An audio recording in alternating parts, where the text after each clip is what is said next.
Hello दोस्तों, फिर से स्वागत है आपको आपके अपने इंग्लिश चैनल पे, जहां हम इंग्लिश को बहुत आसानी से सीखेंगे।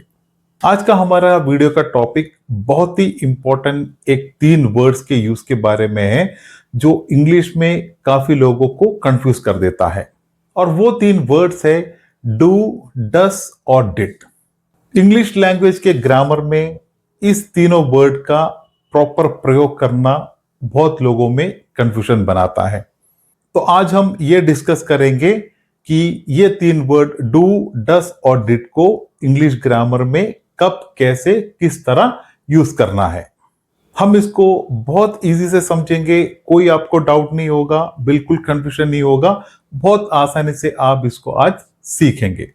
तो सबसे पहले हम जानते हैं कि डू, डस और डिड ये किस तरह का वर्ब होता है। इसको हम हेल्पिंग वर्ब कहते हैं। ये तीनों वर्ड हेल्पिंग वर्ब कहा जाता है। हिंदी में हम उसको सहायक क्रिया कहते हैं। हेल्पिंग वर्ब होने के साथ ही साथ इसको हम कभी कभी मेन वर्ब या मुख्य क्रिया के रूप में भी हम इसको यूज करते हैं। तो आज हम इसको सबसे ज्यादा हम किस लेवल पे यूज करते हैं, उसके लेवल पे हम इसको सीखेंगे। तो चलिए हम सबसे पहले डू से स्टार्ट करते हैं। डू जो है एक प्रेजेंट टेंस में यूज किया जाता है ज्यादातर, और इसको हम आई, यू, वी, दे इसके साथ हम इसको यूज करते हैं।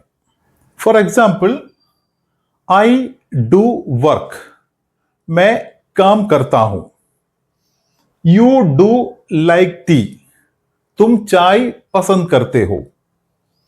अगला है they do play cricket, way cricket खेलते हैं।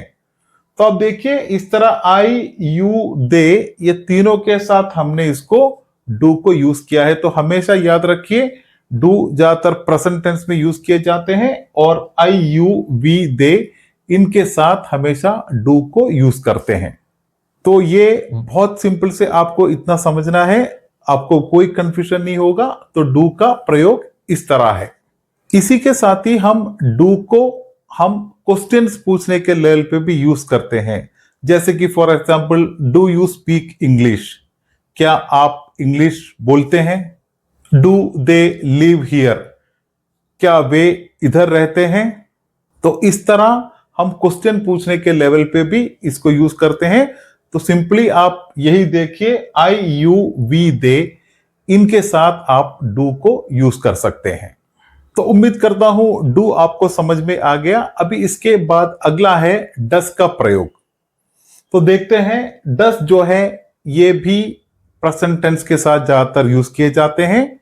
उसमें सबसे पहले है ही, शी, इट और सिंगुलर नेम के साथ आप डस यूज करते हैं। तो एग्जाम्पल के साथ देखते हैं।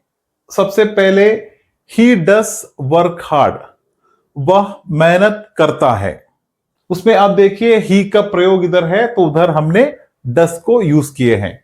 अगला है रवि डस प्ले फुटबॉल, रवि फुटबॉल खेलता है। जहां भी ही, शी, इट और सिंगुलर नेम आते हैं वहां सब हम डस का उपयोग करते हैं। और जैसे हमने डू में देखे थे, उसी तरह डस में भी इसको हम क्वेश्चंस पूछने में भी हम डस का प्रयोग करते हैं। For example, does she know English, क्या वह इंग्लिश जानती है। डस ही नो यू, क्या वह तुम्हें जानता है। तो इस तरह हम क्वेश्चंस पूछने में भी डस का प्रयोग करते हैं, लेकिन नेम यही है, आपको ही, शी, इट और सिंगुलर नेम जहां भी आते हैं उसके साथ आपको डस का प्रयोग करना है। अभी डू और डस के बाद अभी फाइनल है डिड को हम कैसे हम इंग्लिश ग्रामर में प्रयोग करेंगे। तो बहुत क्लियरली समझिए, डिड हमेशा पास्ट टेंस और सभी सब्जेक्ट्स के साथ डिड को हम जोड़ते हैं। For example, I did my work, मैंने मेरा काम किया। उसके बाद है शी डिड हेल्प मी, उसने मेरी मदद की।